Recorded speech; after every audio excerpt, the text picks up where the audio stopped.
நம்ம மாடி தோட்டத்தில் கட்டிங்ஸ்லேருந்து செம்பருத்தி ப்ரொபகேட் பண்ணும்போது நான் பண்ண சில மிஸ்டேக்ஸ் அதை எப்படி கரெக்ட் பண்ணலான்னு இந்த வீடியோவில் பார்க்கலாம் வாங்க.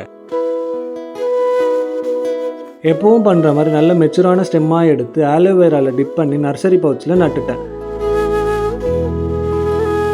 அப்புறம் மாய்ஸ்சர் மெயின்டைன் பண்ண ஒரு பிளாஸ்டிக் கவர் போட்டு ஷேடில் வச்சுட்டேன்.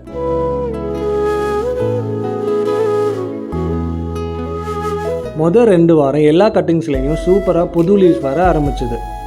ஆனால் 3rd வீக்லேருந்து ஒரு கட்டிங்ஸ்லையா லீவ்ஸ் எல்லோவாக மாறி கீழே விழ ஸ்டார்ட் ஆகி கடைசியில் 2 தான் சர்வே ஆச்சு. நான் பண்ண மிஸ்டேக் பிளாஸ்டிக் கவரை ரொம்ப நாள் ரிமூவ் பண்ணாமல் விட்டது. 2 நாளைக்கு ஒரு தடவை ரெகுலராக வாட்டர் விட்டுட்டே இருந்தது. செக் பண்ணாமல் வாட்டர் விட்டு ஓவர் வாட்டரிங்னால ரூட் ராட் ஆகியிருக்கலாம். நீங்கள் ட்ரை பண்ணும்போது புது லீவ்ஸ் வந்ததும் பிளாஸ்டிக் கவரை கொஞ்சம் கொஞ்சமாக ரிமூவ் பண்ணிடலாம். அதே மாதிரி டாப் சாயில் ட்ரை ஆனால் மட்டும் வாட்டர் கொடுத்தா போதும். கட்டிங்ஸ் ராட் ஆகாமல் இருக்க ஃபங்கிசைட் யூஸ் பண்ணலாம். இந்த மாதிரி கார்டனிங் டிப்ஸ்க்கு மறக்காமல் நம்மளோட சேனலை சப்ஸ்கிரைப் பண்ணிக்கோங்க. பாய் பாய்.